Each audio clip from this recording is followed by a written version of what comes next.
Jæja, gott kvöld, góður áhorfendur og verið velkomnir í þetta næst seinasta stream Tier 1 tímabilsins 2021-22. Þannig ég og með mér er hann Ingi Þór, blessaður Ingi. Arigato Danielsson. Það Velkomin til Japan. heyrist langa leiðir að Ingi er komin til Japan aftur. En ekki hvað, wax on, wax off.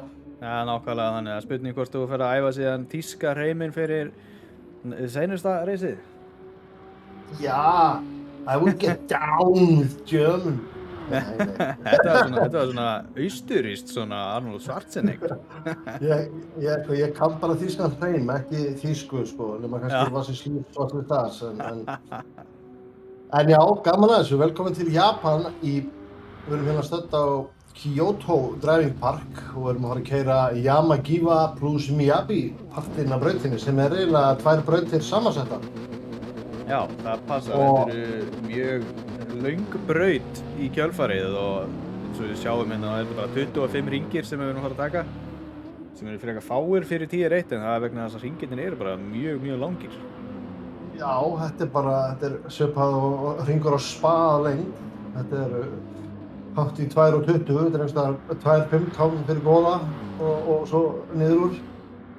En já, það er langur ringur og þetta er gríðarlega hröð braut og mikið af hröðum beygmíni og það er alveg nóg pláss fyrir aksjón og framúrakstur. Þannig að ég trúi að það gæti verið eitthvað skemmtilegt framöndan hjá okkur. Já, þetta verður spennandi reis og ég svo sem ekkert búinn að líta á stigakeppnina hvort það sé einhver naumur slagur einhvers einhver sæti. Það fer alltaf að fara að skýrast núna á þessum seinustu 2 keppnum. Hvernig... Ég get sagt þér að það er alveg hörkubarátta 3. sætið í deildinni. Það er Davíð Rúnar sem situr í 3. sæti með 205 stig og rétt fyrir aftan hann er Kári Steinn, núverandi Íslandsmeistari, með 204 stig, þannig að það er bara 1 stig þar á milli. Þannig að það er svoleiðis. Það er svoleiðis og 2 keppnir eftir.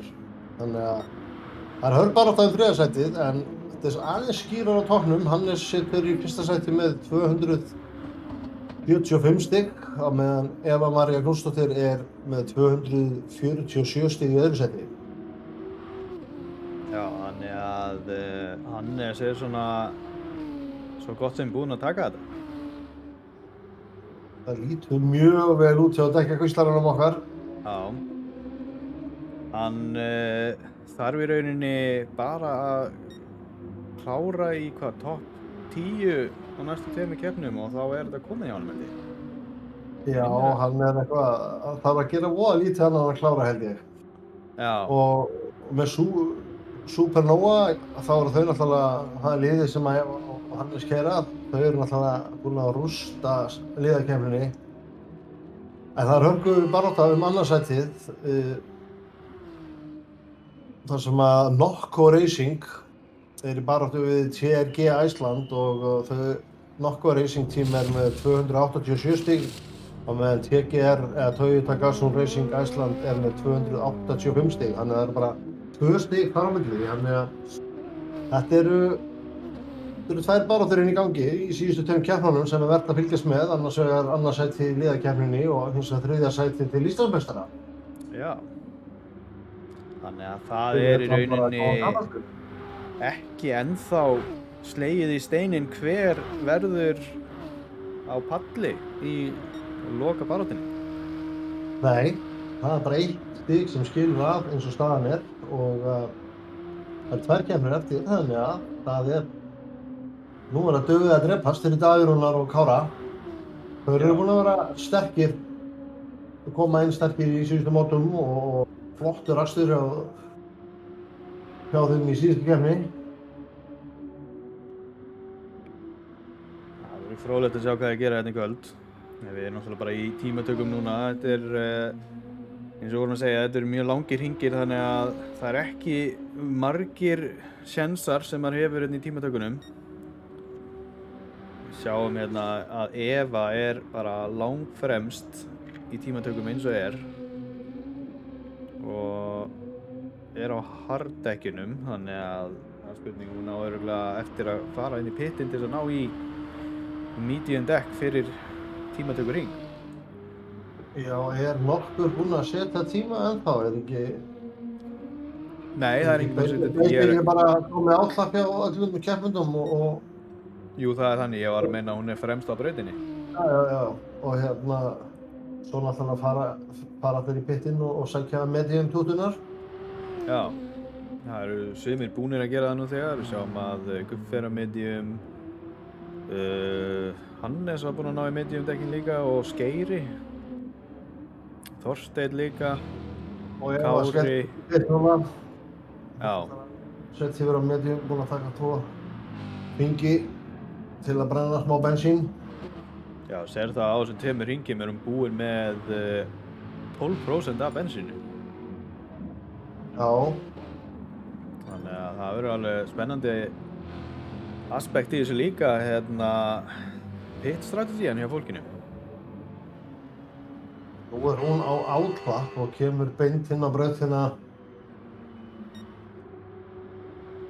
Já, fyrir framann þá sem eru á rauðum hring, þannig að hún þarf að keyra svolítið hraðan á klappun ef hún ætlar ekki að tefja. Mér sýnist hún að vera on it. Eins og þá er Guffi með hraðasta hring, sekundu undan Gunnlaugi. 16.8, já.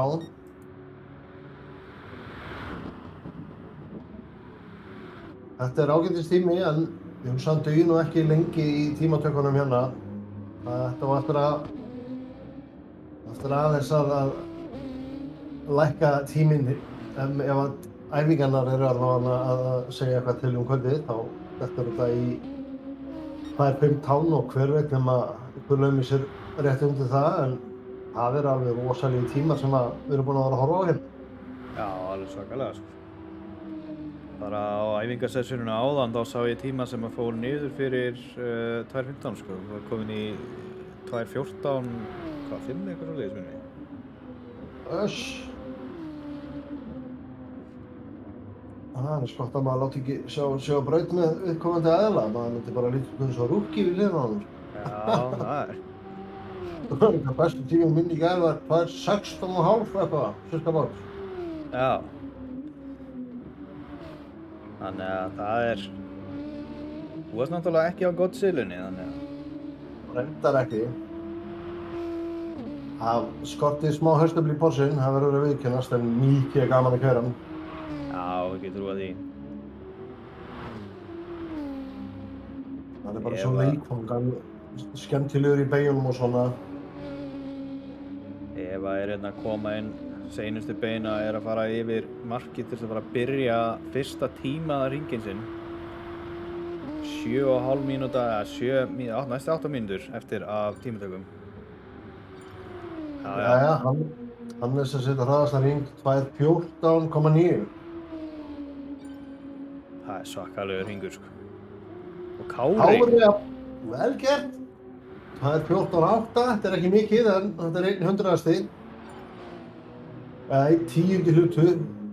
Þetta er í hvaða tungumáli við erum að translita frá. Diego kominn í 3. Já. 2.15,1. Ég hef líka tröll að trúa á honum Ásgeiri í liðsfélagi Diego í þessari keppni. Hann heldur mikið... Nei, jú, ég veit svo ekki hversu mikið hann heldur upp á brautina, en hann er hraður á þessari braut og hefur alltaf verið. Þannig að það er gaman að sjá hvað hann gerir hér á eftir. Já, ég var einmitt að spjalla við hann í vinnunni og hann er svolítið spenntur fyrir þessari keppni. Sjáum að hann er núna á öðrum sektor að setja fjólubláan sektor. Þannig að það verður fróðlegt að sjá hvort að hann er ennþá á fjólubláan sektor sko. Þetta er alveg hörkur hringur sem hann er á núna sko. Og bara vonandi að Hannes mun ekki þvælast fyrir honum. Mér finnst þetta mjög ólíklegt. Spurning hvort að fá ekki bara svona draft hjá þeim. Já, það er spurning. Báðir að flýta þessi geðið. Vitið þér Hannes á einhverju nýju liferi eða? Já, ég tók eftir því. Ég ætlaði að minnast á það og svo bara steingleyfði ég, en hann er á einhverju... Hann er kominn með champ-liferi, ég gangi að það. Hvað er gullið annað? Já, svoleiðis og thank you þarna á skottinu. Já. Vel gert. Já, hann kannski, hvað eru mörg stig í boði fyrir fyrsta sæti? 25, 26 eða út með hraðasta hring, minni mig. Minnum þess að nei. Miðað við það, þá, af því að Eva keyrði ekki síður, við erum þannig að Já, það er rétt, hann er 70 stigum fyrir ofan eða ekki? Hann er 28 stigum fyrir ofan Evu. Já, ok. Þannig að ég get ekki betur séð hann að þessi litur sé bara statement. Hann er orðinn champ. Við náttúrulega vorum ekki með stigin fyrir fram á okkur þegar síðasta keppni kláraðist, en Eva hún tók ekki þátt í síðustu keppni. Nei, akkurat. En þau eru náttúrulega byrjuð að mínusa, það er einhverjar 1 eða 2 keppnir sem að gilda ekki, en það er búið að sem sagt taka það inn í myndina held ég, eða hvað? Það er 3 verstu, það er búið að draga þær frá núna. Þannig að eins og þetta liggur þá sýnist mér bara að það sé ekki möguleikann á honum og gilda lífeyri sýnist mér líka bara segja allt sem segja þarf og thank you. Við erum að horfa hérna á Íslandsmeistara, nýjan. Já, það hugsa ég. Ég sé að Eva er hérna búin að bæta besta tíman, komin í 2:14.7. Já. Tíminn læðist aðeins neðar og neðar, það er ekki mikla bætingar, en það er mjög jafnt hérna. Við sjáum til dæmis að það er ekki nema 0,175 frá Evu í Kára og frá Kára í Hannes er 0,069 og frá Hannes í Ásgeir er 0,019, þannig að frá 4. sæti í 1. sæti er ekki nema 200.000 hlutar. Já. Það er bara ekki raskat.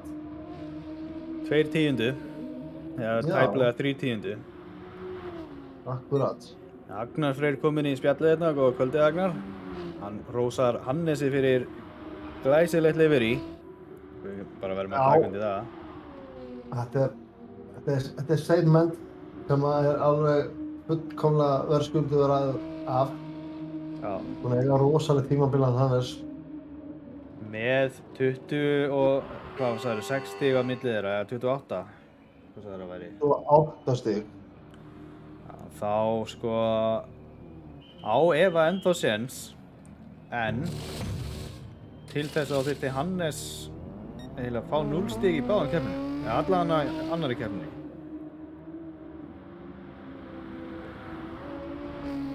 Já. Það er neikvæð ólíklegt. Já, ég held að það sé að segja það er ekki miklu líkur í því. Hann átti nú ekki góða keppni seinast, þá lenti hann í einhverjum mistökum og endaði frekar neðarlega miðað við það sem hann var vanur að sjá hann. Sko, nú var bara að hugsa sko að því að maður var ekki búinn að hugsa út í þetta fyrir útsendingu hvort það séður meistari eða ekki sko, en það er náttúrulega 2 keppnir eftir, þannig að það eru 50 stig í pottinum með þessari keppni. Tæknilega stig er ennþá möguleiki, en á móti kemur Supernova er náttúrulega búinn að tryggja sér titilinn fyrir liðin, þannig að getur staðið 100% fyrir það. Jú, svo er alveg á rétt. En ef við hugsum aðeins út í þetta, þá eins og segi, 50 stig fyrir 2-falt fyrsta sæti í boði fyrir fyrsta sæti í þessari keppni og í næstu keppni. En fyrir annað sætið í, segjum bara sem dæmi að Hannes myndi lenda í öðru sæti í báðum keppnum og Eva í því fyrsta, að þá fær Hannes 40 stig. Og það munar þarna á þeim þá 10 stigum og það er ekki nóg fyrir Evu til þess að taka fram úr sko. Nei. Já. Binni Skram kominn í spjallið líka. Þú er velkominn, Binni. Og sem og allir sem eru að horfa, eru velkominn hérna. Við erum að klára tímatökur á næst seinustu keppni GTS Iceland 2021 til 22 tímabils. Keppni 15 af 16. Mínúta eftir af tímatökum og eftir það geta keppendur klárað þann hring sem þau eru á. Þetta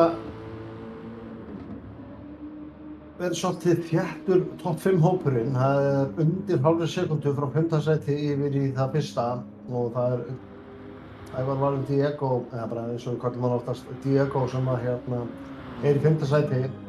En Nei, Kári er kominn. Herru, Kári búinn að bæta tímann, sæll. Kominn í 1. sæti í tímatöku og er að byrja seinasta tímatöku hringinn hjá sér. Hvað gerir Eva núna? Ætli hún sé að bæta sig? Diego kominn í 3. Já. Það er bara allt að gera sérna. Og enn og aftur, það er engin munur hérna á keppendunum nánast. Við erum að tala bara, þú veist, þetta eru sekundu brot. Við erum náttúrulega að öll fram með tímanum hérna. Sko, Eva var á næstu því 3/10 fjólubláum sektor eftir að, núna er hún 5 sekundubrotum á fjólubláum tíma núna, sko, þannig að það verður, sko, þvílíkt hægt að sjá hvort hún nái fyrir ofan Kára og taki 1. sætið, eða hvað gerist. Kári er með, sko, tíma sem er 0,096 hraðar heldur en tíminn hennar Evu. Það er náttúrulega ekki mikið, þannig að, og Diego er 0,196 fyrir aftan Evu, síðan er Hannes 0,048 og svo er Skeiri 0,019, þú veist. Þetta er ekki munur. Frá Skeiri 1. sæti er 0,350, halló. Þetta getur verið skemmtileg barátta. Þetta verður skemmtileg barátta og ég get svarað hvað ég er orðinn spenntur að sjá hvernig tímatakan fer maður. Núna er Eva að koma hérna inn á, hún er að fara að taka seinustu beygina, nei, er það ekki? Ég voru ekki seinustu beygina undan, seinustu beygina undan lokakaflanum og að fá að sjá hvort hún er að fara að bæta tíman eða ekki. Það er nú eða ekki, annarkvort dugar þessi tími til bótar eða nei. Það er rétt fyrir aftan. Þetta lítur vel út. Þvílíkur árekstur hérna að Kári þarf að skjótast frá var sennilega á góðum tíma, ég veit það ekki, sjáum hvað gerist hérna.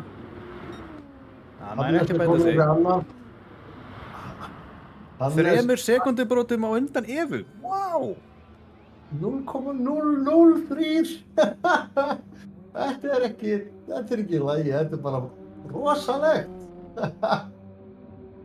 Ég skal segja ykkur það er bara nánast engin munur hér frá 1. sæti niður í það 5. Það er varla sjáanlegur munur á brautfinni, þau eru öll að keyra gríðarlega jafnt og sérstaklega topp 4. Þótt þetta, þú veist.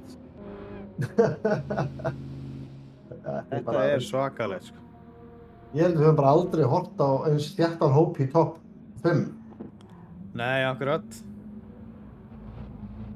Og á þessari braut, sko, þetta er alveg braut sem að það er hægt að elta hérna og það er breið brautin og hraða beygjur og fullt af stöðum sem þú þarft að bremsa mikið niður eftir hraðakafla, þannig að þú veist, maður getur dýft sér inn og bremsum, maður getur svingað á ytri, innri, skorið, þú veist, það er allir möguleikar í boði hérna og ef maður kemst ekki fram úr þessari braut, þá er maður bara einfaldlega ekki hraðari en ökumaðurinn sem er fyrir fram á hann. Já. Þetta eru tímanir, þetta er staðan núna.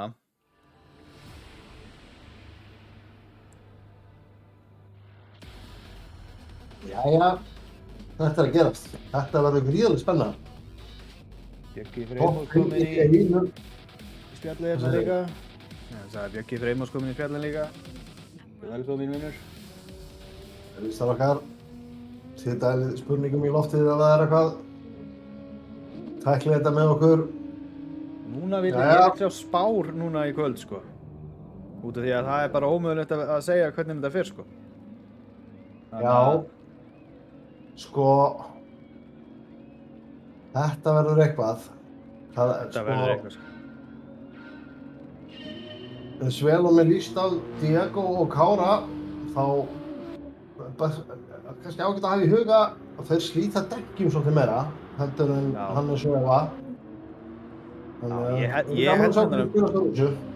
Ég ætla að segja að mín spá verður að þetta fari Eva Hannes Kári að rauninni top 3 muni bara snúast við. Það er mín spá. Ég held að ég hefði mjög gaman að því að sjá Kára sigra svona af því að hann nú að verja titilinn sinn og ekki búinn að ná að sigra í keppni þessu ári þá væri gaman að sjá hann landa einum á þessu sísoni. Vissulega, það væri mjög gaman. Og alltaf gaman að sjá einhverja sem hafa ekki unnið keppnir á tímabilinu. Það ekkert hlaupið að því að sigra Hannes og Evu í keppni. Þau alveg í fjárblokki oft. Og þau setja alveg gríðarlega pressu þegar þau eru fyrir aftan. Má slæta hana út úr beginni hjá hann Kára. En hann byrjar Kári samt alveg að verða búinn að slíta kjölsóið. Já, og hann bara með 0,7 strax í forystu sem að lítur vel út. Hann kannski keyrir fyrsta hringinn pínu aggressívara heldur en Hannes og Eva því að þau eru pottþétt aðeins að hugsa framhaldið fyrir dekkin. Já, alveg. Og meðan Kári meira að hugsa að vilja slíta draftið til að losna við því úr speglinum, þannig að það margt sem að spila inn í það hvað að gerast og hvað mun gerast á síðari hringjum. Þetta staðan. Við erum komin í lottið. Við erum á fyrsta hring. Let's go racing! Geiri aðeins búinn að missa smá bil í topp 4 grúpuna en hún nokkuð þétt þessi þvaga af ökumönnum. Og rétt fyrir aftan Skeira Davíð Rúnar, en það einmitt Davíð Rúnar og Kári sem leiðir sem í baráttunni 3. sætið til Íslandsmeistara. Já, þetta á Mercedes AMG hérna með haug af Godzillas í kjölsauðinu. Já, þetta er fyrsta til 8. sæti, þetta er svona eins og svíi. Þetta Benz sem setur svigan og svo fullt af Godzillum og svo Guffi sem að loka sviðunum á sínu Benz. Nei, það er súpra þarna á millið með þér. Tók alveg nokkuð vel á hann Kára í draftunni á beinagálunum, Godzillan. Já, gerði það. Og Hannes að fara að gera allu að framúrakstri. Nei, hvað? Eva hringi með. Új, það er svolítið uttalega. Vá, sjáu þetta. Fíník pressa. Kári ver, hendur sig hægra megin. Hefur hundlínu þegar komin við brakkuna. Og Eva slíkur sér. Já, Eva snýst. Það snýr bíl. Hvað gerast? Herru, það er replay á þetta. Instant replay. Þetta verðið að sjá aftur. Kári leið, Hannes annar og Diego rétt á eftir. Þetta er hörku barátta hérna á Kyoto. Oj. Og Eva endar hérna eftir að hafa snúist í 7. sæti. Já, það er dýrt að gera mistök. Og sérstaklega á fyrsta og öðrum hring þar sem að hópurinn mjög þéttur. Í þéttum hópur er maður fljótur að missa 10 fram hjá sér. Diego kominn í 3. sæti og í slagnum annað nánast. Já, hann bara að setja pressu á Hannes og sama tíma Hannes að pressa Kára og Skeiri að nálgast hópinn. Hann samt 1 sekúndu fyrir aftan en aðeins nær á þessu hring heldur en á þeim síðasta. Já, og undir pressu frá honum Davíð Rúnari í þokkabót. Já. Og Diego smá út á grassið, rétt nær að redda þessu en tapar smá tíma. Þá er spurning hvort að liðsfélagarnir fara að vinna saman eða hvort að þeir fara að berjast. Strax sé mun á dekkjaðustunni hjá Kára og Hannes, sést ekkert á dekkjanum með Hannes á meðan maður er farin að sjá aðeins rautt hjá hann og Kára.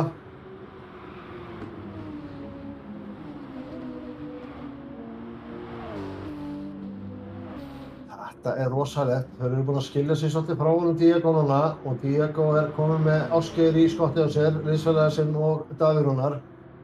Þannig að þeir eru nánast... Hannes að setja sig í stöðu til framhaldurs, komið fram úr, en er með ytri línuna, nær taka ytri línuna. Já. Vá, vel gert Hannes. þetta var fallega gert hjá honum. Tók víða yfirlínu og hélt bara ferðinni. Akkurat það sem ég er að tala um með þessa braut, hún er breið og býður upp á að gera svona hluti. Það er ekki alla brautir sem gera það.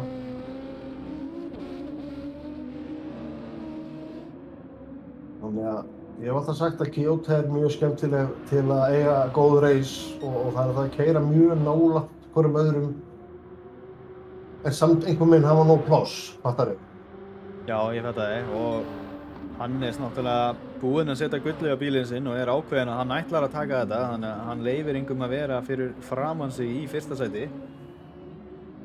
Svo sko, þrátt fyrir þessi mikið að beginina, þá er meira að minna öll brautin í hálfgerðu drafti sko, því að þú getur alveg draftað upp kaflana þannig að marga af þessum hægu hröðu, nei, segi... Er Diego út af þarna? Nei, Diego maður, gerir mistök. Diego Ég er að segja hröðu beigjum að maður getur legið í draftinu alveg heil lengi á þessari braut. Já, nákvæmlega. Hann misti þarna bæði Ásgeir og Davíð Rúnar fram á sér.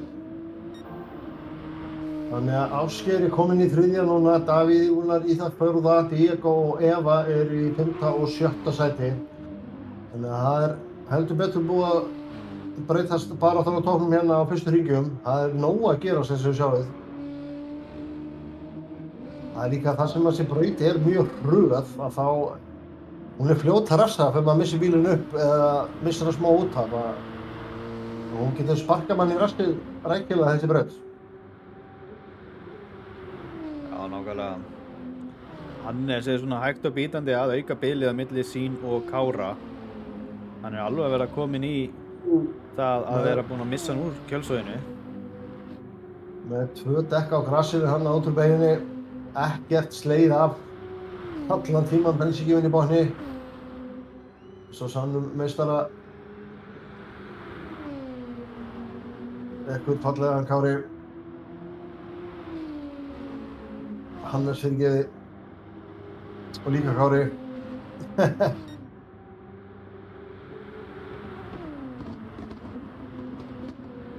Maður veit til ekkert hvað maður á að horfa á hérna, maður er að horfa beint á bílinn hans Kára eða maður er að horfa á Hannes eða er það Skeiri, þú veist, þetta er allt konfekt sem er í gangi hérna, þetta er engin munur nánast, allt opið. Ég ætla aðeins að fletta niður listan hérna og tjekka hvort ég sjá okkar beitast þetta.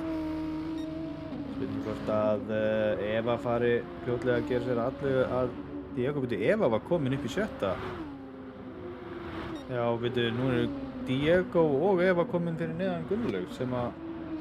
Já, herru, það hefur greinilega eitthvað gerst það. Já, við sjáum að Diego með 2.19 seinasti hringur og Eva reyndar með hraðasta hring. Þannig að, já, en Eva er með skemmt á bílum, að framann, að framann á bæði dekkin. Veitu, ætli Diego sem er skemmt aftan eða? Já, Diego er með skemmt aftan síðan, á afturhjólinu. Já, það er farið yfir eða?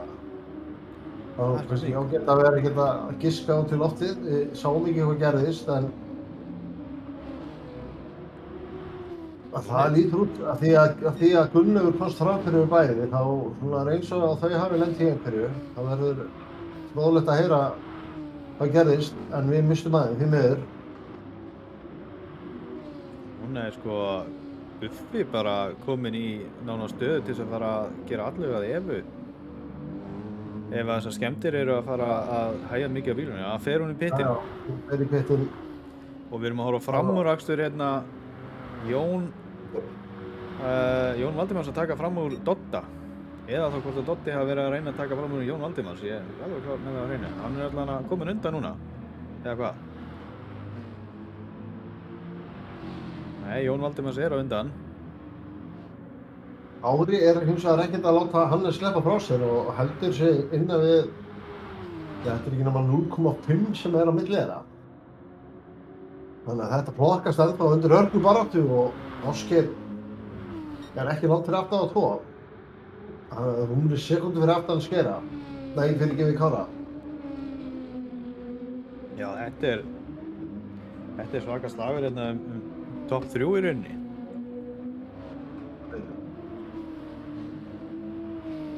Ótrúlegt að satt. er að horfa hérna á dekkin hjá Kára og Hannes og það er eins og sé búið að minnka munurinn í dekkinskeytunum. Já, ég tók eftir í á það. Nánast engin munur ef maður horfir á því núna þegar maður flakkar á milli. En á fyrstu ringina þá fannst mér eins og að við væru byrjað að eyðast miklu meira hjá honum Kára, þannig að það er kannski bara pressan að þau vera fyrstur að pússa. Það er örlítið meira sliti á Kára, það er einum pixel meira hjá honum. Já, það er aðeins meira, en eitthvað finnst mér eins og þessi minna heldur en ég átti von á með alveg hvernig þetta byrja. Já. Og hvernig við höfum oft verið í undanförnum keppnum og þá hefur Hannes verið alveg sérstaklega laginu við að eyða litlum dekkjum á meðan að Kári hefur verið í grófari kantinum. Þetta er áhugavert. Ég hef gaman að þessu. Þetta er það. Það er spurning hvort það sé einhver annar slagur á brautinni. Hannes rétt kemst. Það var undan að hann er búinn að missa Kára úr slippinu sínu. Já, Kári tók hérna exitið inn á þennan kafla svolítið illa. Hann aðeins hérna kastaði bílnum til hérna á hlið hjá sér og er í kjölfarið kominn í þannig stöðu að hann á það í hættu að Skeiri fari að gera allu að sætina hans, öðru sæti.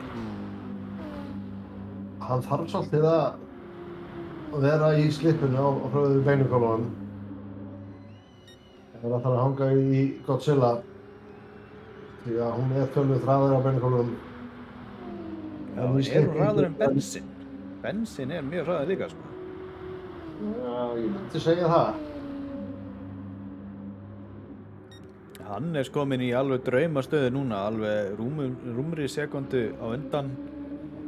Þannig að hann getur núna bara stigið bensíngjöfuna flata og stungið af. Já, þetta lítur vel út fyrir hann, ekki spurning. Og Kári er farin að líta í afturspeilin því að Ásgeir er komið með pressun á hann.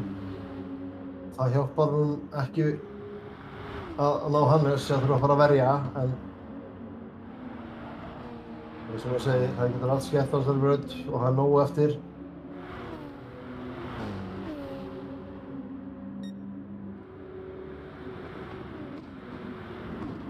Diego heldur áfram að keyra með skemmt afturdekk eða afturfjöðrun. Við erum aðeins að fylgjast þetta með núna Skeira og Kára, það er svakalega stutt bilið á milli þeirra. Já, það er ekki neitt, þetta er bara 0,3 tæpar.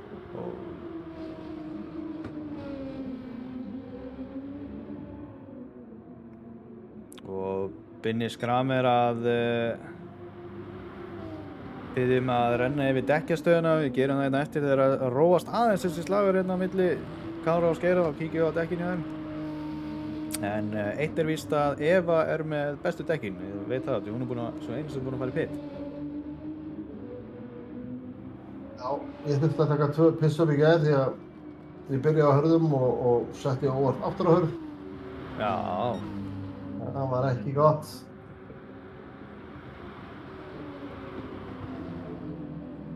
Já, aðeins búið að minnka bilið líka í hann Hannes. Það er komið undir sekundu núna. Já. Þannig að Kári og Skeiri eru að nálgast Hannes, þar sem að bilið á milli þeirra er ekkert að minnka eða aukast. Það er magna. Þetta er, þeir eru alltaf að keyra svo jafnt að það er enginn að fara að stinga af neitt eitt fyrir bingo. Skeiri er kominn, þetta var bara nánast kominn á innri línuna á Kára. Hann er greinilega að ná að taka beygurnar örlítið hraðar. Kári... Vel gert, Kári bremsar mjög seint og nær að halda þessu að uthæðir.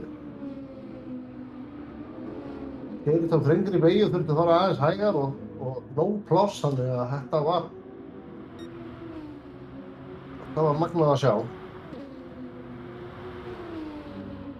Ég hélt að Ásgeir væri að taka hann, en Kári var ekki alveg tilbúinn að láta þetta frá sér. Það er rosalega pressa á kallinum. Geiri er alveg óður hérna fyrir aftan hann. Og kíkar, hann hætti við. eitthvað að velta fyrir sér. Svo er líka gott að vera sýnilegur að hreyfa sig í baksýnisspeglinum, það vill oft trufla menn. Já, mikið rétt. Líta inn á við, en þótt maður ætli sér ekki endilega að kíka alla leið. Það var oft gott að sýna og setja íhuga það. Það heldur ökumennum á tánum.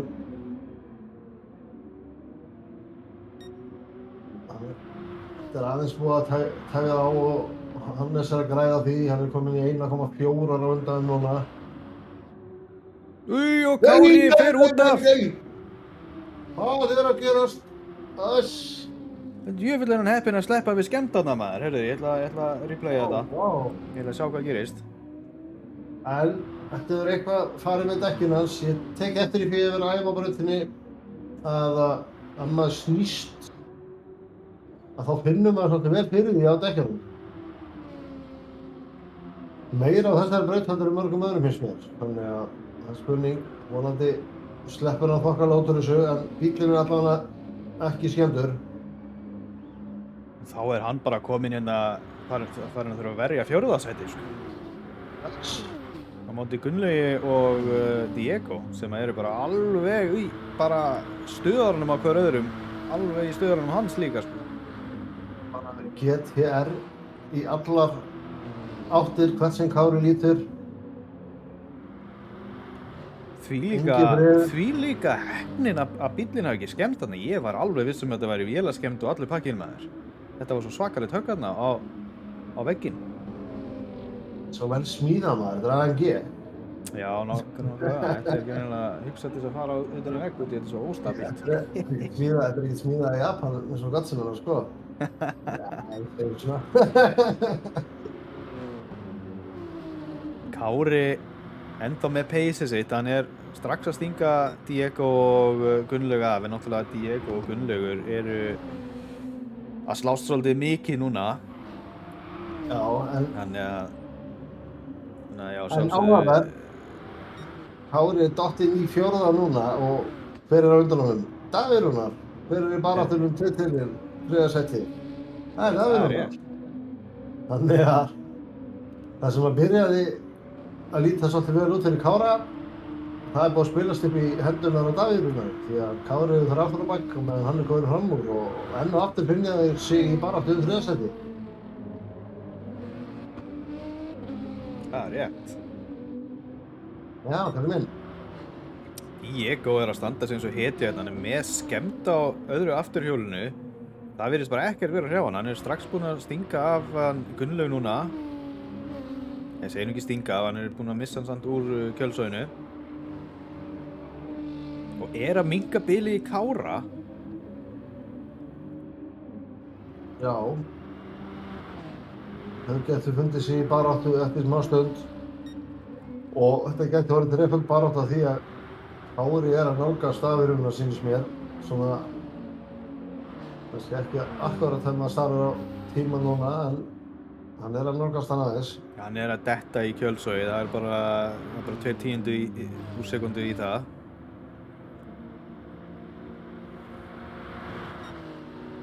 En sama með Diego, bara 2/10 sekúndur þegar hann kemst í kjölsóið á Kára, þannig að kíkja aðeins hérna á toppinn.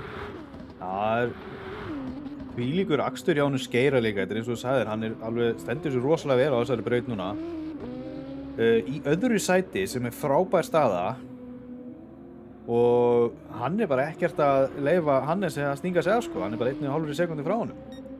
Hann er búinn að halda þig jöfnu núna í einhverja 2 hringi sýnist mér. Og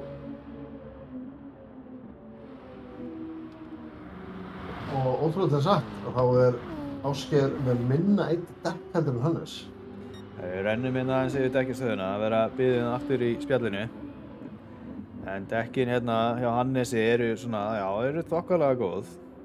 Og það er meira slitin heldur en dekkin hjá Kára. Nei, Skeira sig. Akkurat. Skeiri er hérna orðinn dekkjakvíslari kvöldsins.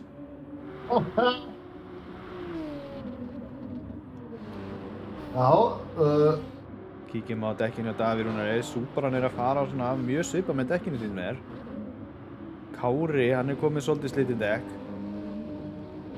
Diego, það virðist vera eina dekki sem ekki að slitna skemmdadekki hjá honum. Þannig að spurning hvort það sé bara sigurleiðin í honum að bara skemma all dekkin, hjólinn, þannig að dekkin slitni ekki.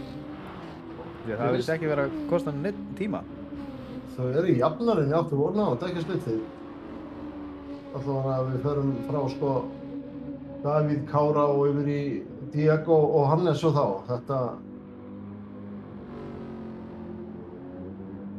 Já. Herru, höldum áfram með listan, klárum þetta. Já, ég komin inn í 9. sæti, ég komin í hann Jón Valdimar sem að undir pressu frá Evu. Eva komin upp í 10. sæti eftir að hafa dottið niður í 12. sæti þegar hún pittaði. Og hún stakk sér bara þarna framjá og bara komin fram úr í 9. sæti. Og Dotti næstur á það skrá.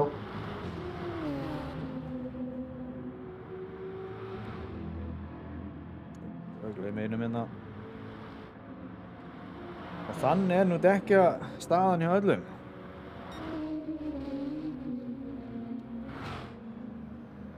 Já, ég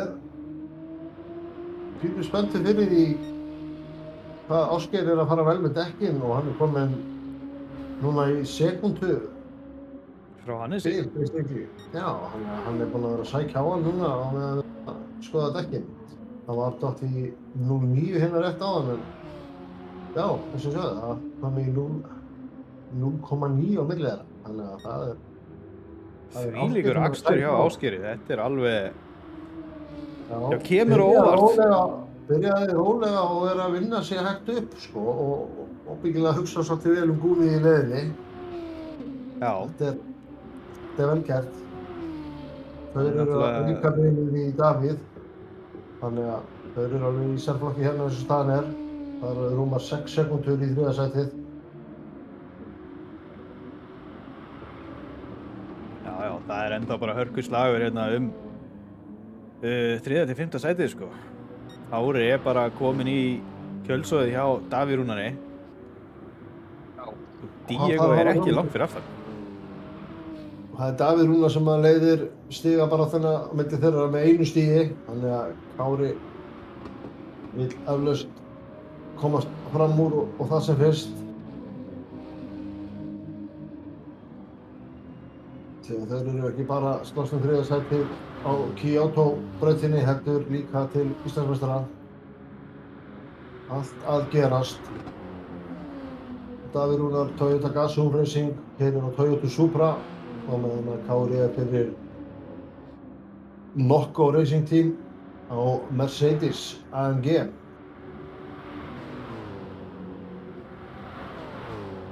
Og þetta náttúrulega Group 3 bílar, GT3 eins og allir vita. Mér þykir líklegt að við séum bara að sjá allugu frá Kára mjög fljótlega, en hann núna skuggalega nálægt. Já, hann kominn í svona kikki fyrir nálægt.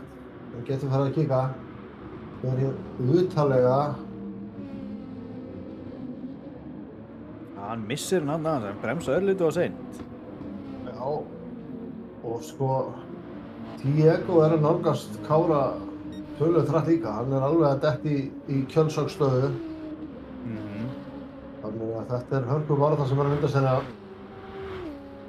Og Gunnlaugur að reyna að fylgja líka og... Heyrðu, ég bara að kíkja á toppinn hérna. Skeiri bara komin í kjölsöðu hjá Hannesi, sko. Ég skal segja ykkur það. Ásgeir heldur betur að setja í nýja gír. Þvílíkur akstur hjá Ásgeiri, maður. Þetta kemur, já, ég verður bara að viðurkenna þetta kemur verulega óvart. Þetta ekki maður sem við erum búin að vera að sjá mikið í toppbaráttunni í 10-1, þó að hann var oft í toppbaráttu í 10-2 þegar hann var þar. En þetta hörku akstur hjá mannunum.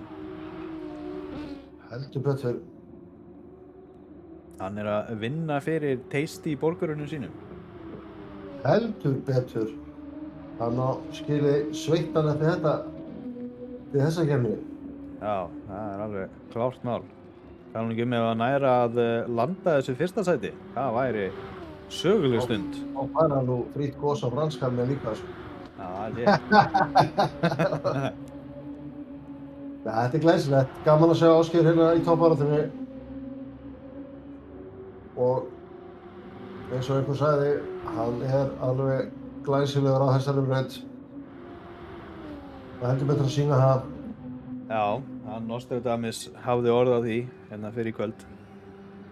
Já, og þessi þriggja bíla baráttum þriðja sætið, hún orðin ennþá þéttari, það 0,1 minni en það. Ég myndi skipta núna. Kári að reyna framarakstur, reynir utanverðu og meðan að Diego reynir utanverðu á Kára. Já, þetta ekkert smá close barátta hérna. Kári skýtst hérna. Hann ætlar að taka undercuttið. Hann nærði og Diego líka. Davíð hann misti 2 sæti inn í beygju hérna, já, fyrirgeðu. Já, hann var að verja Davíð og bremsaði aðeins og seint, þurfti að fara djúpt og þau skutu sér báðir inn fyrir hann, tóku undercuttið. Þetta var rosalegt. Og það bara allt að gerast alls staðar. Geiri að pressa Hannes og Diego að pressa Kára. Gunnlaugur að pressa hart á Davíð Rúnar núna. Þetta bara, hvað var bara þetta bara að horfa á? Það getur ekki ákveðið sér þarna. Þetta rosalegt. Ég skal hafa auga á toppnum og láta þið vita ef það gerist eitthvað þar. Já, endilega. Ég ætla að vera hérna á þessari baráttu að svo stöddu.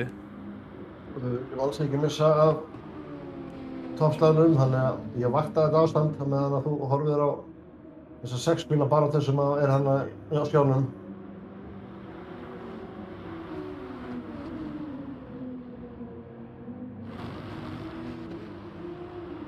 Já, ég myndi kannski bara gefa þessu sjans aftur sko. Hann í slipstreami hérna 0,4 fyrir aftan Hannes á beinakaflanum. Það erfitt að horfa ekki á þetta. Jú, hann fer hérna inn í línuna. Aðeins að kikka. Já, þetta engin munur maður. Pressan komin á Hannes.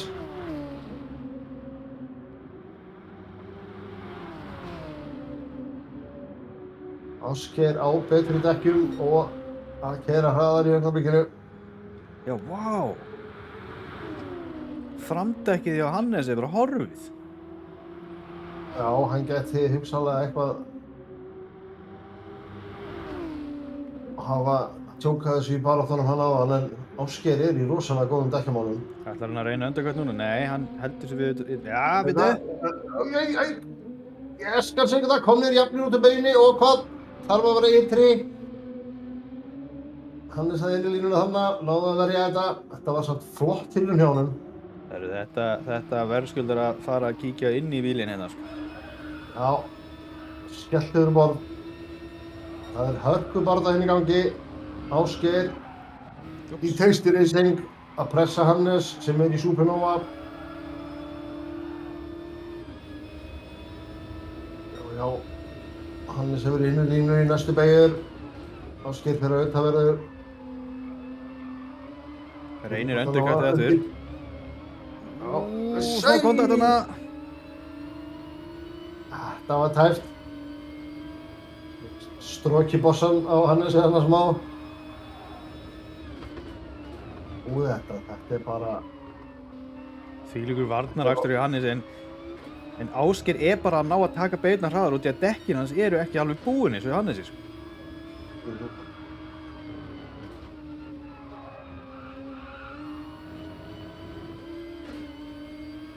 Núna reynir hann þetta. Og Hannes lærir að halda þetta til línunni og eða hvað, Ásgeir komið fram úr. Skeiri í hörkudrafti. Smá kontakt hana. Reynir hann aftur framúrastur. Hann með inn í línuna fyrir næstu beygju. Tekur hann sætt sitt aftur. Nei, ekki ennþá. Ásgeir signa bremsunum. Ef hann fór eitthvað á bremsuna yfir höfuð. Já, hann hefur gripið í framdekkinum og það að hjálpa honum alveg gríðarlega. Já, það töluverður munur á dekkjunum hjá þeim og þetta telur.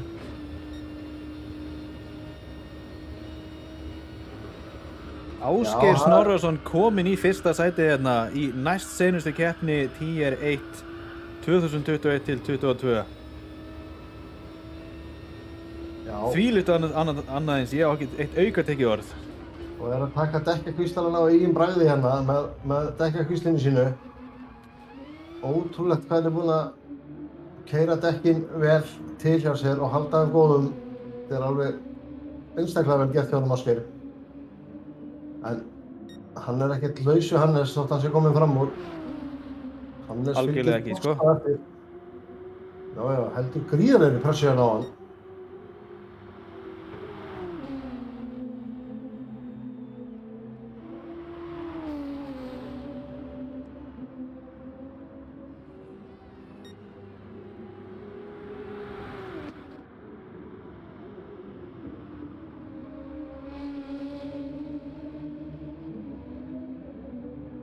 Ásgeir er bara eins og er að keyra hraðar.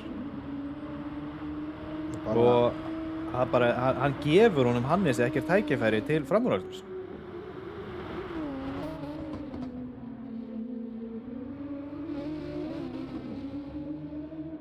Já, það er mjög virkilega gaman að sjá hvað þessi braut er að gefa skemmtilega línuvalmöguleika, fjölbreytta. Staðið þess að sé allir bara í sömu línunni og engin tækifæri, þá erum við að horfa á alveg fullt af tækifærum á hvað einasta hring. Þannig að þegar menn eru jafnir þá er þetta mjög skemmtileg braut til að horfa á kappakstur á.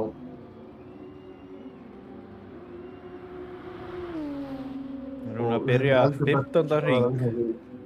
Já. 11 hringir eftir og þeir eru ennþá á harddekkinum og Skeiri á nóg eftir. Já. Davíð er kominn í pitinn, þannig að við erum að sjá fyrsta svona ekki tilneydda pitstoppið.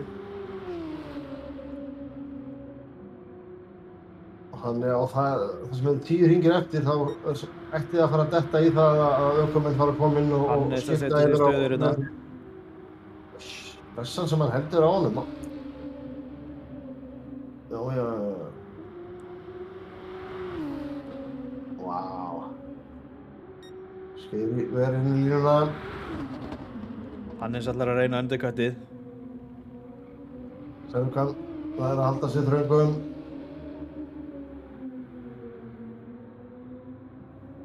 Þetta er fallega gert. Þetta er eins og að horfa á tappskák. Samt ekki. Þetta veit hvað ég meina. Já. Og þeir eru með 9 sekúndna forystu í 3. sæti sem er Kári. Og Kári er með Diego í bossanum að elda sig.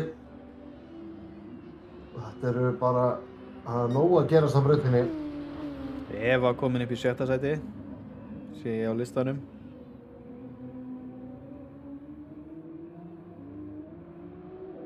Ásgeir kominn á rautt bensínljós. Það ætti nú að gerast hjá Orðum Hannesi líka fljótlega. Þau eru á eins bíl. Þetta er áhugavert samt að Ásgeir er búinn að eyða hraða bensíninu en fara betur með dekkin. Já, en það er sko... Það er svona röggfylla, maður hugsa það. Já.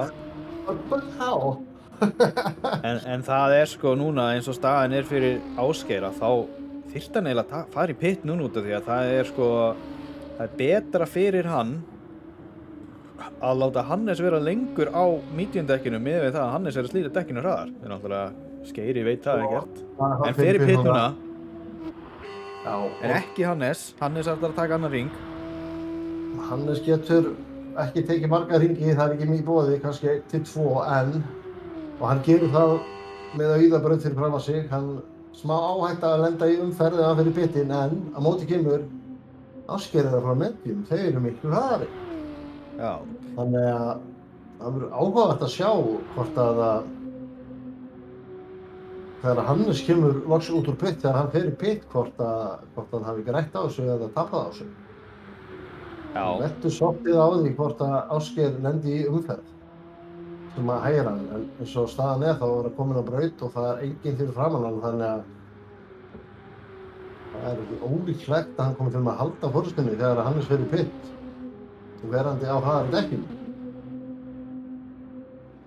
Lítur vel út fyrir Ásgeir núna, hann hérna kominn út í 4. sæti og 6,6 sekúndum á undan Davíð Rúnari sem líka búinn að fara í pit. En Davíð Rúnar fór í pit einum hring á undan, þannig að hann með svona hálfgjört undercut hérna. Já, Davíð Rúnar með undercut. Hann kominn á undan Kára og Diego. Já. Athyglisvert. Davíð Rúnar tók undercutið með pitstoppinu. Já, fór Kári hring eftir. Já. Nei, var það ekki á sama hringa? Ég rugla. Nei, Davíð Rúnar fór þarna fyrstur, þú sagðir á hann að hann væri fyrstur sem hann var ekki að fara í tilneitt pitstopp. Já, það er svona rétt hjá þér, Já, hann með 3 rúmar sekúndur á Kára. Og þú múum sjá, nú verður áhugavert að sjá hvað gerist þegar að Hannes skellist þér í pit sem hann ætti að gera núna. Hann er að koma út úr síðustu beginni. Fer í pitinn, hvar lendir hann þegar hann kemur út? Það er stóra spurningin. Verður hann á undan Ásgeiri eða verður hann eftir honum? Gullur fer væntanlega í pit líka og Eva líka í pit. Þannig að núna útskýrist staðan betur. Skeiri kominn inn á beinakaflann. Hann ætti að halda þessu, hann lítur bara að vera, hann fór á hægari dekk. Hugsanlega grætt eitthvað á þessu líka bara. Hvar er Hannes? Hannes er langt fyrir aftan. Hannes er búinn að tapa alveg, það má við sjá, hann bara, ég myndi segja að þessi er búinn að tapa hátt í 5 sekúndum á þessu, cirka mót. Jafnvel meira, og rúmum 2 sekúndum myndi ég segja. Það var nánast ekkert bil á milli þeirra þegar Ásgeir fór inn. En núna er bilið 2,7. Þannig að þetta var vel spilað hjá honum Ásgeir. Og Svo sannarlega og vel út hjá honum maður. Wow. vonandi hans vegna nær hann bara að halda tempóinu það sem eftir er af keppninni, en það er náttúrulega gríðarleg pressa frá Hannesi núna, því að Hannes er náttúrulega kominn á mediumdekkinu og hann er núna með fresh deck.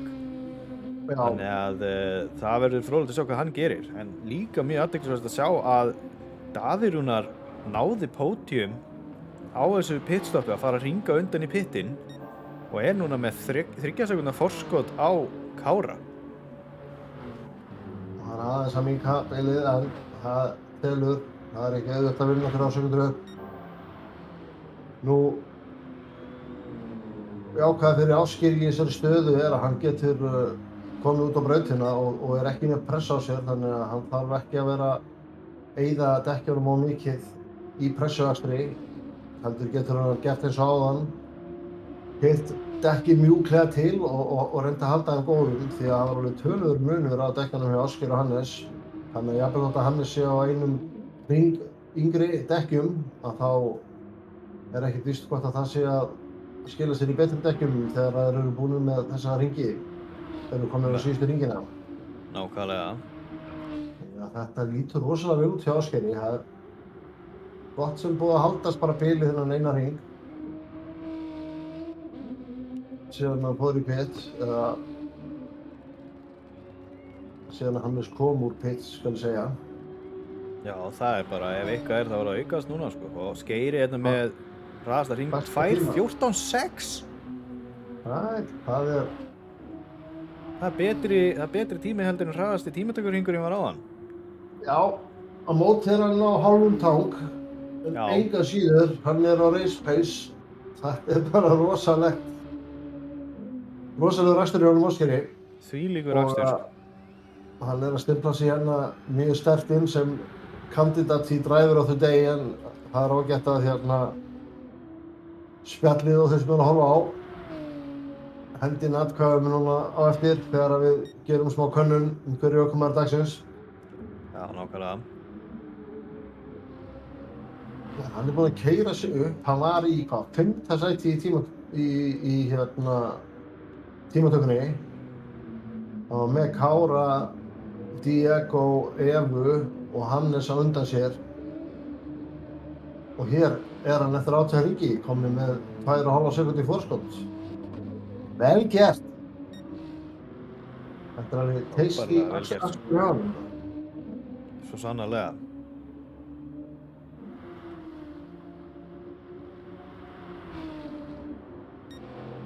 Kári heldur betur að saksa á forskotið sem að Davíð Rúnar hafði. Það var í 3 sekúndum áðan, í réttu rúmri sekúndur núna.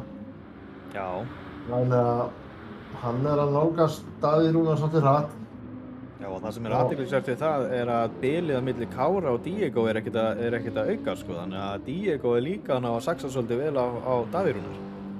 Já. Hann elti Kára eins og skugginn, en það samt smá bil á milli þeirra, en eins og segir, bilið að halda svolítið jafnt. Þeir eru að keyra mjög jafnt, Kári og Diego. Og þetta svona, þetta eiginlega ekki spurning hver hraðari ökumaður þegar við erum að tala topp 5 eða 4 í þessari keppni. Þetta snýst eiginlega meira hver gerir færri mistök, sko. Því að tímarnir eru alveg rosalega jafnir þegar þau eru öll á sínu besta hring. Þannig að þegar staðan þannig að þá eru það oft mistökin sem að telja meira þegar það kemur á milli sekúndna á milli ökumanna heldur en actually hraðinn sjálfur. Það eru það mistökin sem að búa til bilið. Þetta áhugavert. Þannig að meiri sé aðeins að minnka bilið en Diego. Þannig að þetta gæti orðið eins og áðan þegar þeir voru að nálgast Davíð Rúnar að þetta gæti endað í 3 bíla baráttu. Já, það bara vonandi að það gerist fyrir áhorfendur að minnsta kosti. Ég er að fylgjast með bilinu á milli Hannesar og Skeira og það bara ekki að minnka næstu nógu hratt fyrir Hannes, sko. Það bara 0,2 sekúndur, 2 tíundir sem það búið að minnka hérna frá því að þeir komu pitt. Nánast ekkert sem þetta sko. Þetta eru 2 tíundir hlutar. Það ekki mikið. Það bara svona svo einn lítil mistök á einum hring. Já.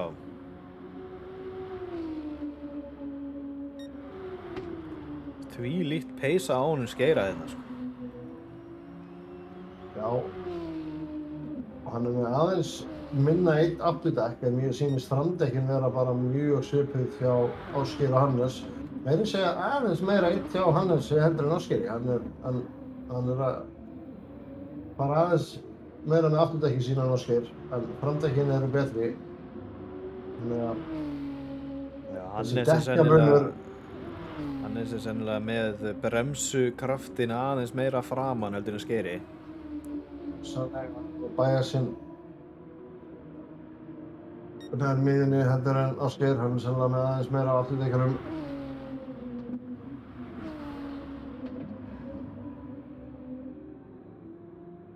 Núna bilið fyrir að minnka eins og Skeiri gerði einhver smá mistök hérna aðeins, rétt á hann, eitthvað örlítið.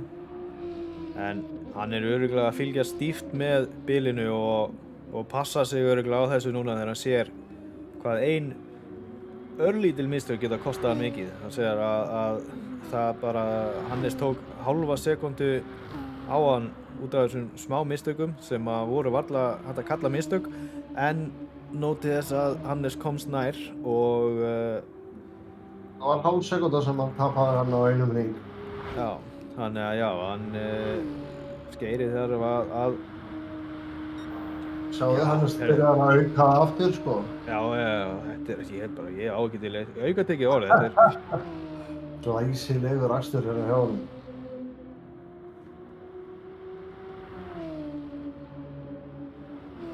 virkilega sláandi keppni. Kíkjum hérna aðeins á Kára og Já, ég ætlaði einmitt að fara að segja það að Diego að nálgast Kára hraðast af öllum í þessari 3 manna grúpu og komin undir sekúndu frá honum. Það voru hátt í 2 áðan, en nú það orðið sekúnda sem munurinn, sem álíka mikil munur og frá Kára í Davíð Rúnar. Þannig að hópurinn að þéttast. Þetta ekki ennþá orðið barátta, en þetta nóg til þess að það getur enginn andað rólega og það stutt í að menn fara að kíka inn fyrir og ógna og varnarakstur hefjist. Við sjáum að Sjáum það. Kári er bara alveg að vera kominn í kjölsóði núna. Já.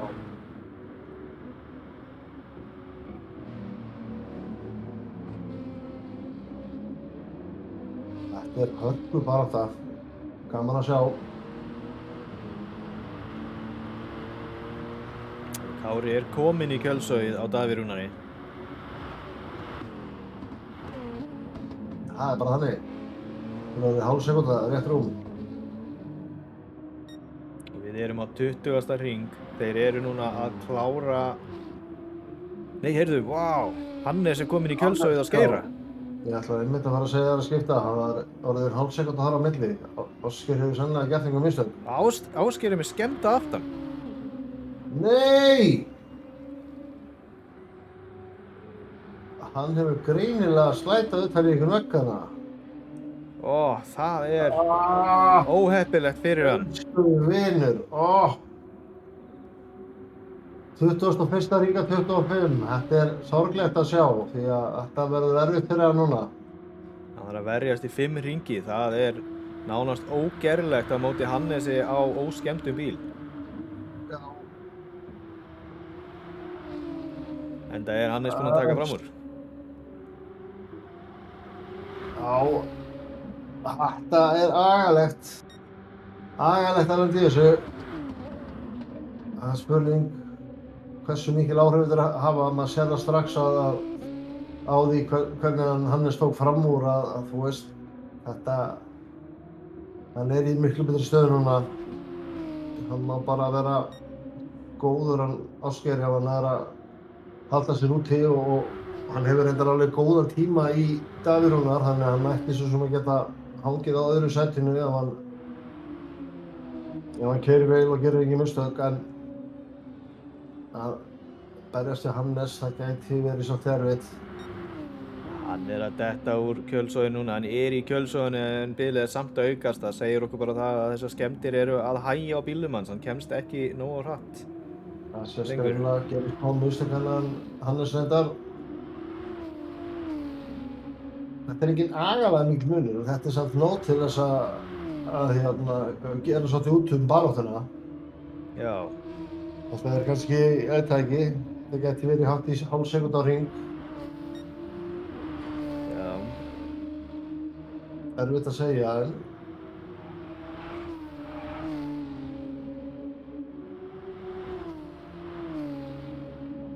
herðu, tjekkaðu á baráttunum 3. sætið, það er hörku barátta hérna. Það er svoleiðis. Þetta er komið í einn hnút, 3. til 5. sætið. Það er Kári sem er í 4. að reyna að koma fram úr Davíð á sama tíma hann er að verjast ásóknum frá Diego. Diego bara er kominn í skotti á Kára. Kári færi sig frá í staðinn fyrir að leyfa Diego að vinna með honum til þess að ná Davíð Rúnari. Þetta geti farið á hvaða veg sem er, sko allir af þessum 3 getur endað með 3. sætið, pódium sætið. Við sjáum hérna Ólaf Eyjólfsson í spjallinu, hann hvetur Diego áfram í pódium sætið. Þannig að það er spurning hvort að hans maður nái að stinga sig fram úr þeim báðum á næstu 5 hringjum, eða 4 hringjum. Það væri teist í útkoma að hann færi á pall ásamt Ásgeiri. Já, teist í 2-3. Það væri frábær niðurstaða og ég er eiginlega alveg sannfærður um það að ef að Skeiri hefði ekki gert þessi mistök sem við reynda mistum af en lendi í þessari skemmd á bílum að þá hefði hann sennilega unnið þetta, sko. Já, hann var eins og Binni segir í spjallinu, hann var kominn með pálmann í hendunar. Já. En samt frábær árangur þó að ef hann endar í öðru sæti þá er það samt alveg frábær árangur fyrir hann hérna í 10-1. Algjörlega. Og við sjáum á tímunum að Davíð Rúnar er að minnka bilið í Ásgeir. Það er komið í 8,5 sekúndur, var í rúmum 9 en þetta er 3 hringir eftir, þú veist, ef að Skeiri klárar keppnina á þess að gera einhver mistök þá heldur hann alveg öðru sætinu. Hann er með það gott forskot. Þetta Já, já. hörkubaráttu hér síðasta pódiumið. Verður það Kári, verður það Diego eða heldur Davíð Rúnar þriðasettinu? Þetta veisla, það ekki búið að slaka á neitt alla þessa keppni. Og sko, þetta erfitt fyrir Kára að sækja á Diego á Davíð Rúnar fyrirgefið þegar hann með Diego eins og bandbrjálaðan fyrir aftan sig. Það liggur við að ég veit það ekki, þú veist. Diego fyrir svolítið vítt þarna, en það kemur ekki að sög. Fyrir svolítið út af, en heldur þessu vel. Já. Og Gunnlaugur bara að nálgast á eitthvað Já, það náttúrulega að hægja svolítið á þeim að vera að slást svona. Og slást og verjast. Ég sá hérna, Kári komin í hægri við Davíð Rúnar núna. Hann gerir hann hérna niður brekkuna. Verður það eins og áðan, fyrir Davíð og djúpt og þeir báðir fram úr. Endurtekur leikurinn sig. Nei, hann náði að halda þröngri línunni, það var ekkert endurkvæmt núna. Við erum basically að horfa á endurtöku, bara á medium dekkjum. Það var bara instant replay. Nánast, þetta bara, það var svona áðan, þá var Davíð Rúnar að verjast á Kára og meðan Kári var með Diego fyrir aftan sig og þau tóku báðir fram úr Davíð Rúnar í sömu bauginni þegar að Davíð fór á vítt. 2 hringir eftir, ja 3 skulum segja, það hann að halda þessu. Það $1 milljón spurningin. Já. Sérðu, Kári stingur sér inn á og hvað? Nei, það er spurning. Ég hélt að hann hefði verið kominn þarna gott sem... Já, hann dýfði þessu svo full mikið. Það getur verið að hann hafi kannski verið að slegið af og gefið þetta þar sem hann kannski átt að segja það. Hann var að dýfa sig of mikið þarna, sko. Hugsanlega, en... Þeir eru alveg... Það er bara átt að hérna, sko. Alveg hlið við hlið. Kári og Davíð Rúnar hlið við hlið. Og Gunnlaugur búinn að ná Diego og þetta er 4. bílabarátta núna. Ég á ekki orð. Og Eva þarna fyrir aftan. Ég var mistökana fyrir aftan, síns mér. Herðu! Diego komur á Kári, nei og... Gunnlaugur fyrir aftan í Kára og snýr honum. Kári dottinn úr þessum slag. Hvað er að brella? Ertu með replay á þetta? Ég er með replay á þetta. Nei, heyrðu, mér sýnist nú bara á replayinu að þetta sé bara að Kári í rauninni missir bílina þess út í beginni þarna og þess vegna fer Gunnlaugur á hann, sko. Hann var eitthvað að snúa honum hana og Gunnlaugur hefur sennilega við það reykist smá í hann sem að hjálpaði ekki til. En Diego komið með pódium sætið. Ég skal segja ykkur það. Vá! Erum við að fara að tala tasty double pódium eða?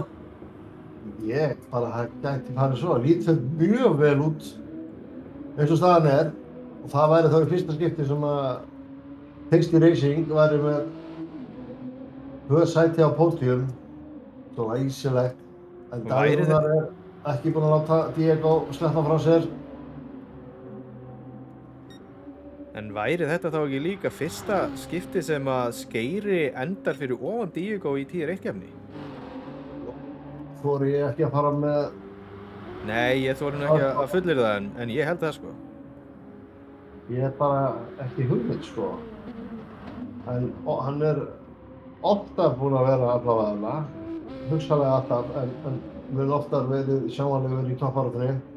Já. Á þessu tímabili. Diego núna búinn að slíta sig úr kjölsóðinu frá Davíð Rúnari. Lítur vel út.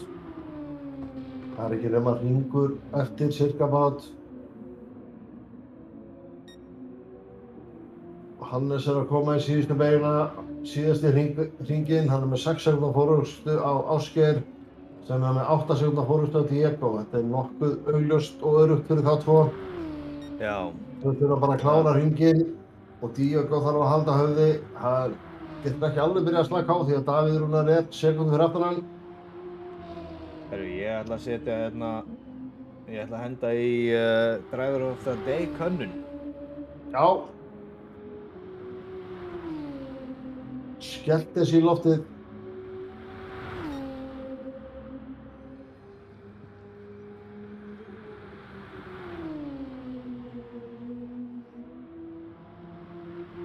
Já, þetta er búin að vera svakalig keppni. Það er búin að vera barátta frá fyrsta hring alveg þangað til á þann 25.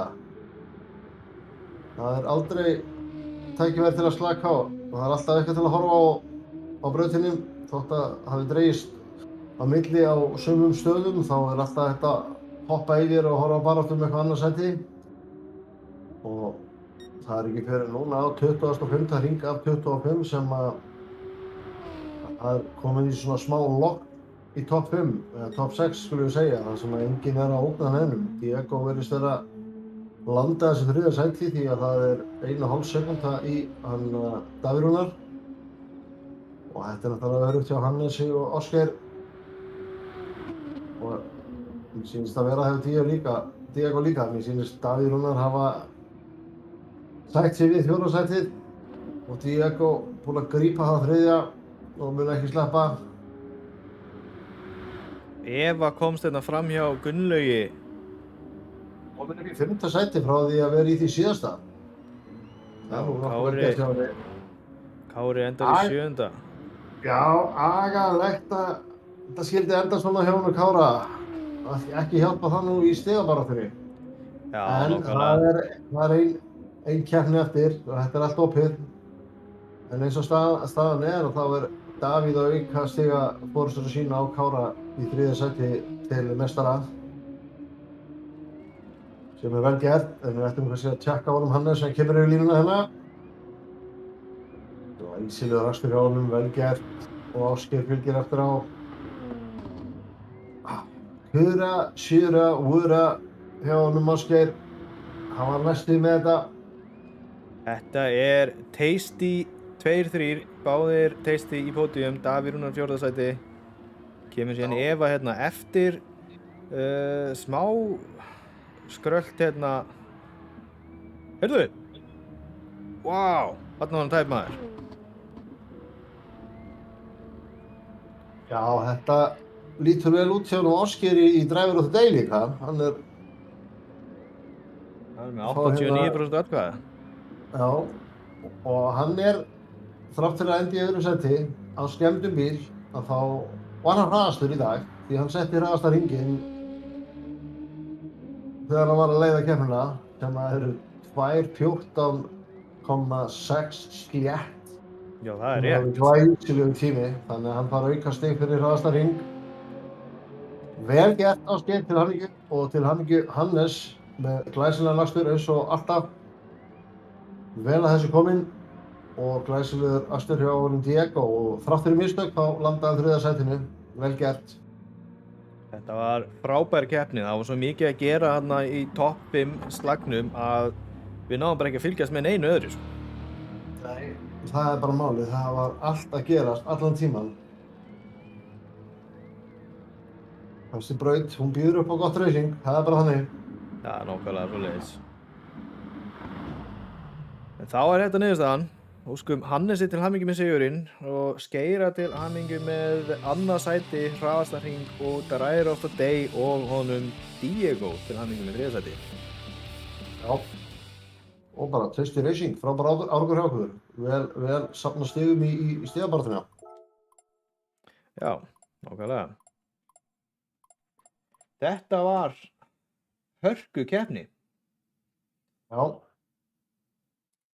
Nú. Skeiri tekur Driver of the Day með 80% atkvæða af þeim sem kusu. Algjörlega.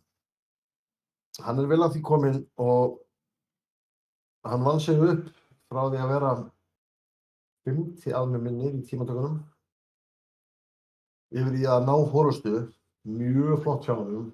Smá mistök fyrir til þess að hann landaði í 2. sæti en miðað við hvernig tímabil hann er búinn að eiga og hvernig þessi keppni er, þá var hann vel að koma inn að vera ökumaður dagsins. Hannes, þrátt fyrir að hafa unnið keppnina, þá er hann svona meira að halda bara föstum annan. Já. Ekki síður. Náttúrulega á hann jafn mikið skilið að vera ökumaður dagsins. Hann er klárlega ökumaður tímabilsins.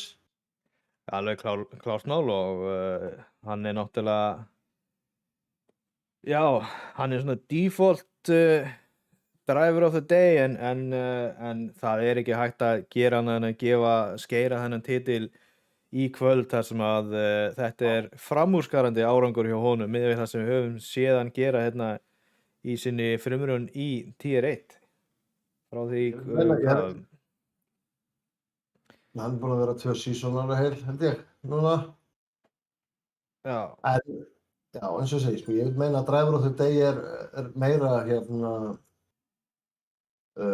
verðlaunað fyrir persónulegan árangur með við það sem maður er vanur. Versus hver er endilega hraðastur í hverju keppni fyrir sig. Þetta er meira, ef einhver er að bæta sig mjög mikið, þá eins og í kvöld, annars sker. Sammála því og við getum gefið honum Hannesi hérna livery of the day. Þannig að hann átti klárlega besta liveryð. Klárlega, og hann fann að dolluna fyrir að sér í keppnina, þannig að bara vel að þessi komin til hann. Já, ég held að miðað við þessa niðurstöðu að þá er ekki lengur neinn einasti séns fyrir Evu að ná fram úr honum, þannig að hann hefur sealed the deal, eins og er sagt á góðri færisku. En hérna, en það er komið að endalokum að þessar útsendingu, næst seinasta útsending Tier 1 tímabils 2021 og 2022. Næsta keppni verður 2 tíma þolagstuskeppni á Nürburgring og þannig að hún